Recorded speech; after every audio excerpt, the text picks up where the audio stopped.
Praise the Lord. Hallelujah. സ്തോത്രം സ്തോത്രം സ്തോത്രം സ്തോത്രം സ്തോത്രം. കർത്താവിൻ്റെ അതിപരിശുദ്ധമായ തിരുനാമം ഈ അനുഗ്രഹിക്കപ്പെട്ട പ്രഭാതത്തിൽ വാഴ്ത്തപ്പെടുമാറാകട്ടെ. പ്രിയപ്പെട്ട ദൈവമക്കളെ, നമുക്ക് ഒരുമിച്ച് 2026 ജൂൺ മാസം 20-ാം തീയതി ശനിയാഴ്ച പ്രഭാതത്തിൽ കർത്താവിനെ ആരാധിക്കുവാൻ, കർത്താവിനെ സ്തുതിക്കുവാൻ സ്വർഗീയ പിതാവ് ഒരുക്കി തന്നിരിക്കുന്ന നല്ല സമയത്തിനായിട്ട് നമുക്ക് കർത്താവിന് നന്ദിയോടെ സ്തോത്രം ചെയ്യാം. സ്തോത്രം സ്തോത്രം സ്തോത്രം സ്തോത്രം സ്തോത്രം സ്തോത്രം സ്തോത്രം. കഴിഞ്ഞ പകൽക്കാലം മുഴുവൻ കർത്താവ് നമ്മളെ കാത്തുപരിപാലിച്ചല്ലോ. കരങ്ങളെ ഉയർത്തി കർത്താവിന് നന്ദി പറഞ്ഞ് നന്ദിയോടെ സ്തോത്രം, നന്ദിയോടെ സ്തോത്രം, സ്തോത്രം സ്തോത്രം സ്തോത്രം. രാത്രികാലം നല്ല ഉറക്കം തന്നതിന് കരമുയർത്തി കർത്താവിന് സ്തോത്രം പറഞ്ഞുകൊണ്ട് സ്തോത്രം സ്തോത്രം സ്തോത്രം സ്തോത്രം സ്തോത്രം. ആരോഗ്യത്തോടെ സൗഖ്യത്തോടെ നമ്മളെ എഴുന്നേൽപ്പിച്ചതിനായിട്ട് കരങ്ങളെ ഉയർത്തി കർത്താവിനോട് നന്ദി പറഞ്ഞ് നന്ദിയോടെ സ്തോത്രം സ്തോത്രം സ്തോത്രം സ്തോത്രം സ്തോത്രം. ഈ പകൽക്കാലം അങ്ങ് നമ്മളെ അത്ഭുതകരമായി, അതിശയകരമായി, ശ്രേഷ്ഠമായി നടത്തുന്നത് ഓർത്ത് കർത്താവിന് സ്തോത്രം പറഞ്ഞാണ്ട് സ്തോത്രം സ്തോത്രം സ്തോത്രം സ്തോത്രം സ്തോത്രം. കർത്താവ് നല്ലവനാകുന്നു. കർത്താവിൻ്റെ ദയ ഇന്നും എന്നേക്കുമുള്ളതാണ്. ഒരിക്കലൂടെന്ന് പറഞ്ഞ് ശബ്ദം ഉയർത്തി, എൻ്റെ യേശു നല്ലവനാകുന്നു, എൻ്റെ യേശുവിൻ്റെ ദയ ഇന്നും എന്നേക്കുമുള്ളതാകുന്നു. ഹല്ലേലൂയ. നമ്മുടെ കർത്താവ് കരുണയുള്ളവനാകുന്നു. നമ്മുടെ കർത്താവ് കൃപയും ദീർഘക്ഷമയും മഹാദയമുള്ളവനാകുന്നു. നന്ദിയോടെ സ്തോത്രം. നമ്മളോടുള്ള സ്നേഹം താൽക്കാലികമായ സ്നേഹമല്ല, നമ്മളോടുള്ള സ്നേഹം നിത്യസ്നേഹമാണ്. നമ്മളെ സ്നേഹിച്ചത് നമ്മൾ എന്തെങ്കിലും ചെയ്തിട്ടല്ല. നമ്മളെ സ്നേഹിച്ചത് നാം അവനെ സ്നേഹിക്കുന്നതിന് മുമ്പ്, നാം അവനെ അറിയുന്നതിന് മുമ്പ്, നാം പാപികളായിരിക്കുമ്പോൾ തന്നെ നമ്മളോടുള്ള സ്നേഹത്തെ കാണിച്ച് ആമേൻ നമുക്ക് വേണ്ടി ഇറങ്ങി വന്ന് കാൽവരി ക്രൂശിൽ നമുക്ക് വേണ്ടി മരിച്ച് അടക്കപ്പെട്ട് ഉയർത്തെഴുന്നേറ്റ് അവൻ ഇന്നും ജീവിക്കുന്നു. ആ കർത്താവിനെയാണ് നമ്മൾ ആരാധിക്കുന്നത്, ആ കർത്താവിനെയാണ് നമ്മൾ സേവിക്കുന്നത്, ആ യേശുവിനാണ് നമ്മൾ ഈ പ്രഭാതി സ്തോത്രം പറയുന്നത്. അതുകൊണ്ട് പ്രിയപ്പെട്ടവരെ, ഒന്നുകൂടെ നിങ്ങളുടെ കരങ്ങളെ ഉയർത്തി നമ്മളോടുള്ള ദൈവസ്നേഹത്തിനായിട്ട് സ്തോത്രം പറഞ്ഞിട്ട് കരം ഇങ്ങനെ ഉയർത്തിയിട്ട് എന്നോട് പറയണം, എന്നോട് ചേർന്ന് പറഞ്ഞു, കർത്താവേ, എന്നോടുള്ള ദൈവസ്നേഹത്തിനായിട്ട്, എന്നോടുള്ള അങ്ങയുടെ കരുണയ്ക്കായിട്ട്, എന്നോടുള്ള അങ്ങയുടെ കൃപയ്ക്കായിട്ട് ഞാൻ ഈ പ്രഭാതി നന്ദി പറയുന്നു. എന്നോടുള്ള ദയ എത്ര വലിയത്, എന്നോടുള്ള കരുണ എത്ര വലിയത്, എന്നോടുള്ള കൃപ എത്ര വലിയത്. ഞാൻ അങ്ങേക്ക് നന്ദി പറയുന്നു. നമുക്ക് ഒരുമിച്ച് പ്രാർത്ഥിക്കാം. പിതാവേ, ഈ പ്രഭാതത്തിൽ ഈ ശബ്ദം കേൾക്കുന്ന എല്ലാവർക്കും വേണ്ടി പ്രാർത്ഥിക്കുക. ഓരോരുത്തരെയും വ്യക്തിപരമായി അനുഗ്രഹിച്ച് പ്രാർത്ഥിക്കുന്നു. കർത്താവേ, ഇന്ന് ഞങ്ങൾ തിരുവഴുത്തുകളെ ധ്യാനിക്കുമ്പോൾ, തിരുവചനം കേൾക്കുമ്പോൾ ഞങ്ങളുടെ ഹൃദയത്തിൻ്റെ ദൃഷ്ടിയെ ഞങ്ങൾക്ക് പ്രകാശിപ്പിച്ചു തരണം. പ്രത്യേകിച്ച് കർത്താവേ, ഇന്ന് പ്രഭാതത്തിൽ കർത്താവേ, ഞങ്ങൾ കേൾക്കുന്ന വചനം ഞങ്ങൾക്ക് പ്രയോജനമായി തീരുവാൻ തക്കണം.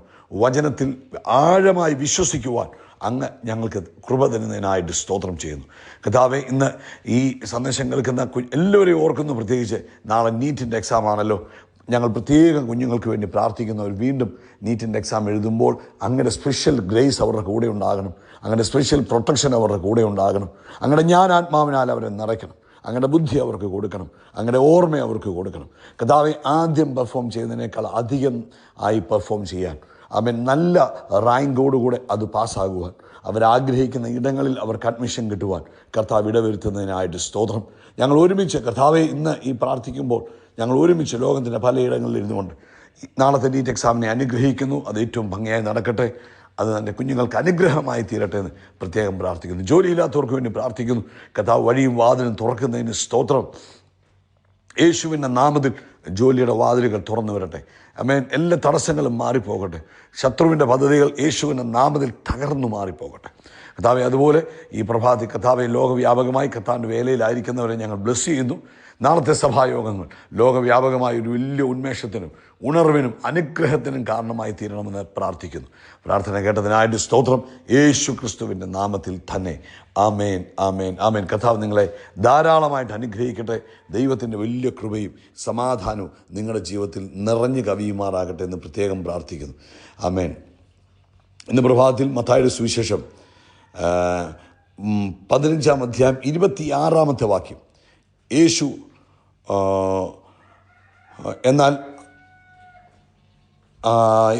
പറഞ്ഞതായ ഒരു പ്രൊഫൗണ്ടായ ഒരു സ്റ്റേറ്റ്മെൻറ്റാണ്. അതിനകത്ത് നമുക്കൊരു ഭാഗം വായിക്കാം. 15-ാം അധ്യായത്തിൻ്റെ 22 മുതൽ ഉള്ള വാക്യങ്ങൾ. ആ ദേശത്ത് നിന്ന് ഒരു കനാന്യ സ്ത്രീ വന്ന് അവനോട്, കർത്താവേ, ദാവീദ് പുത്ര, എന്നോട് കരുണ തോന്നണമേ, എൻ്റെ മകൾക്ക് ഭൂത ഉപദ്രവം കഠിനമായിരിക്കുന്നു എന്ന് നിലവിളിച്ചു പറഞ്ഞു. അവൻ അവളോട് ഒരു വാക്ക് ഉത്തരം പറഞ്ഞില്ല. അവൻ്റെ ശിഷ്യന്മാർ അടുക്ക വന്ന് അവൾ നമ്മുടെ പിന്നാലെ നിലവിളിച്ചുകൊണ്ട് വരുന്നത് അവളെ പറഞ്ഞയക്കണമേ എന്ന് അവനോട് അപേക്ഷിച്ചു. അതിനവൻ, കാണാതെ പോയ ആടുകളുടെ അടുക്കിലേക്കല്ലാതെ എന്നെ അയച്ചിട്ടില്ല എന്ന് ഉത്തരം പറഞ്ഞു. എന്നാൽ അവൾ വന്ന്, കർത്താവേ, എന്നെ സഹായിക്കണമേ എന്ന് പറഞ്ഞു. നമസ്കരിച്ചു. അവനോ മക്കളുടെ അപ്പമെടുത്ത് നായ്ക്കുട്ടികൾക്ക് ഇട്ടുകൊടുക്കുന്നത് നന്നല്ല എന്ന് ഉത്തരം പറഞ്ഞു. ഇന്ന് പ്രഭാതത്തിൽ ഈ സന്ദേശം കേൾക്കുമ്പോൾ നമുക്കറിയാം, ഇവിടെ ഒരു ശാരീരിക സൗഖ്യത്തെക്കുറിച്ചാണ് യേശു പറയുന്നത്. അവളുടെ കുഞ്ഞിനെ പൈശാചിക ബന്ധനത്താൽ രോഗം വന്നിരിക്കുക. ഈ രോഗം മാറാൻ വേണ്ടി അവൾ യേശുവിൻ്റെ അടുക്കൽ വന്നപ്പോൾ യേശു അവളോട് പറഞ്ഞത് മക്കളുടെ അപ്പം. അപ്പം ആ മക്കളുടെ അപ്പം എന്ന് പറയുന്നത് അവിടെ ശാരീരിക സൗഖ്യത്തെയാണ് പരിശുദ്ധാത്മാവ് നമുക്ക് കാണിച്ചു തരുന്നത്. താഴോട്ട് വായിക്കുമ്പോൾ അറിയാം, അവൾ പറഞ്ഞു അങ്ങനെയല്ല, നായ്ക്കുട്ടികളും യജമാനൻ്റെ മേശയിൽ താഴെ വീഴുന്ന അപ്പം നുറുക്കുകൾ കൊണ്ടൊക്കെ തിന്നുണ്ടല്ലോ എന്ന് പറഞ്ഞു. യേശു അവളോട്, സ്ത്രീ, നിൻ്റെ വിശ്വാസം വലുത്, നിൻ്റെ ഇഷ്ടം പോലെ നിനക്ക് ഭവിക്കട്ടെ എന്ന് ഉത്തരം പറഞ്ഞ് ആ നാഴിക മുതൽ അവളുടെ മകൾക്ക് സൗഖ്യം വന്നു. കണ്ടോ, സൗഖ്യം വന്നു എന്ന് പറയും, ശാരീരിക സൗഖ്യം വന്നു. അപ്പോൾ ഇന്ന് പ്രഭാതത്തിൽ ഈ സന്ദേശത്തിലൂടെ പരിശുദ്ധാത്മാവ് നമ്മളെ ഓർപ്പിക്കുന്നത്, ശാരീരിക സൗഖ്യമെന്ന് പറയുന്നത് ഒരു ദൈവ പൈതലിൻ്റെ ജന്മാവകാശമാണ്. വീണ്ടും ജനനം പ്രാപിച്ചു മക്കളാണല്ലോ ജനിച്ചവർക്കാണല്ലോ മക്കൾ എന്ന് പറയുന്നത്. അപ്പം ജനിച്ച മക്കൾക്ക് ശാരീരിക സൗഖ്യമെന്ന് പറയുന്നത് എന്താണ്? യേശു ക്രിസ്തുവിലായിരിക്കുന്നവർക്ക് ശാരീരിക സൗഖ്യമെന്ന് പറയുന്നത് അവൻ ഒരു ഒരു ഒരു ഒരു ജന്മാവകാശമാണ്. അത് വാസ്തവമായ കാര്യമാണ്. അതൊരു ഉടമ്പടി അനുഗ്രഹമാണ്. ബിക്കോസ് ഒന്ന്, നമ്മുടെ പിതാവായ ദൈവം സൗഖ്യമാക്കുന്നതിന് ആമേൻ. നമ്മൾ വായിക്കുമ്പോൾ സങ്കീർത്തനം 107:20 നമ്മൾ വായിക്കുമ്പോൾ നമുക്ക് കാണാം, അവിടെ പറയുന്നു അവൻ വചനമയച്ച് സൗഖ്യമാക്കും.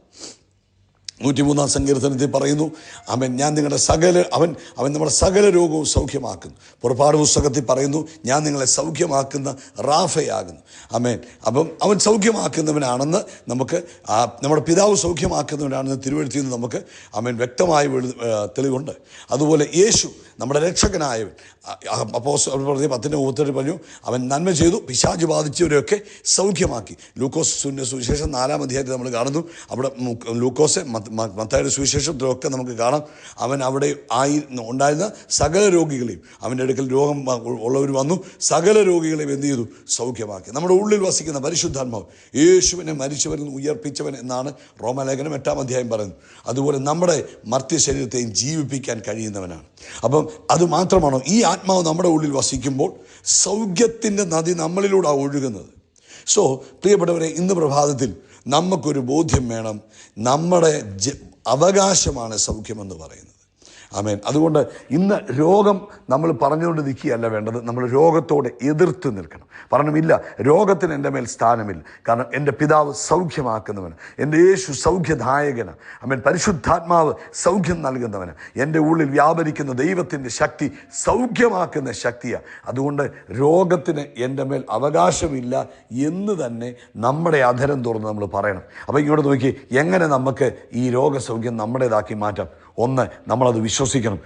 നമുക്ക് ഒരു ബോധ്യം വേണം, എൻ്റെ അപ്പൻ സൗഖ്യദായകന്. നമ്മളിങ്ങനെ പറയും, നമ്മളെ സൗഖ്യമാക്കും, യഹോവ റാഫ എന്നൊക്കെ നമ്മൾ പാടും. പക്ഷെ നമ്മുടെ ആവശ്യത്തിൽ നമ്മൾ വിശ്വസിക്കാറുണ്ടോ? വിശ്വസിക്കണം, അസാധാരണമായി വിശ്വസിക്കണം. അവൻ സൗഖ്യമാക്കുന്നവനാകുന്നു, എൻ്റെ പിതാവ് സൗഖ്യദായകനാകുന്നു, എൻ്റെ പിതാവ് സൗഖ്യദായകനാണ്, യഹോവ റാഫ എൻ്റെ പിതാവ്. കരമുയർത്തി പറഞ്ഞാട്ടെ, ഇന്ന് ഞാൻ നിങ്ങൾക്ക് വേണ്ടി പ്രാർത്ഥിക്കാൻ പോകും. അതിനു മുമ്പ് നിങ്ങൾ പറഞ്ഞാട്ടെ, യഹോവ റാഫ, അവൻ സൗഖ്യമാക്കുന്നു, എൻ്റെ സകല രോഗങ്ങളെ സൗഖ്യമാക്കുന്ന ദൈവം എന്നാണ് പറഞ്ഞു. അവൻ വചനമായിച്ച് സൗഖ്യമാക്കുമെന്നാണ് പറഞ്ഞു. അങ്ങനെയെങ്കിൽ എൻ്റെ അപ്പൻ എന്നെ സൗഖ്യമാക്കും. അതെ, നിങ്ങളുടെ കുഞ്ഞുങ്ങളെക്കുറിച്ച് നിങ്ങളൊന്ന് ചിന്തിച്ച്, നിങ്ങൾക്ക് ചെയ്യാൻ കഴിയുന്ന കാര്യങ്ങൾ നിങ്ങളുടെ കുഞ്ഞുങ്ങൾക്ക് വേണ്ടി നിങ്ങൾ ചെയ്യാതിരിക്കുമോ? നിങ്ങൾ നിശ്ചയമായിട്ടും ചെയ്യുമെങ്കിൽ അവൻ സ്വർഗീയ പിതാവ് തൻ്റെ മക്കളായി നമുക്ക് വേണ്ടി നിശ്ചയമായി സൗഖ്യമാക്കും. അതുകൊണ്ടാണ് യേശു പറഞ്ഞത്, മക്കളുടെ അപ്പം. എന്താണ് മക്കളുടെ അപ്പം? സൗഖ്യമെന്ന് പറയുന്നത് മക്കളുടെ അപ്പമാകുന്നു. അപ്പം ഇന്ന് യേശു തൻ്റെ അടുക്ക വന്ന് സകല രോഗികളെ സൗഖ്യമാക്കി. കുഷ്ഠരോഗികൾ വന്നു, കുരുടന്മാർ വന്നു, പലതരത്തിലുള്ള ബന്ധിക്കപ്പെട്ടവർ വന്നു. അവരെയൊക്കെ യേശു എന്ത് ചെയ്തു? അവരെയൊക്കെ യേശു സൗഖ്യമാക്കി. അങ്ങനെയെങ്കിൽ പ്രിയപ്പെട്ടവരെ, ഇന്ന് നമ്മളും വിശ്വസിക്കണം, നമ്മുടെ യേശു നമ്മളെ സൗഖ്യമാക്കും. നമ്മളിലൂടെ അവൻ മറ്റുള്ളവരെ സൗഖ്യമാക്കിയെങ്കിൽ ഇന്ന് ഈ സന്ദേശം കേട്ടുകൊണ്ടിരിക്കുന്ന നിന്നെ, എന്നെ യേശു സൗഖ്യമാക്കും. കാരണം അവൻ സൗഖ്യദായകനാകുന്നു.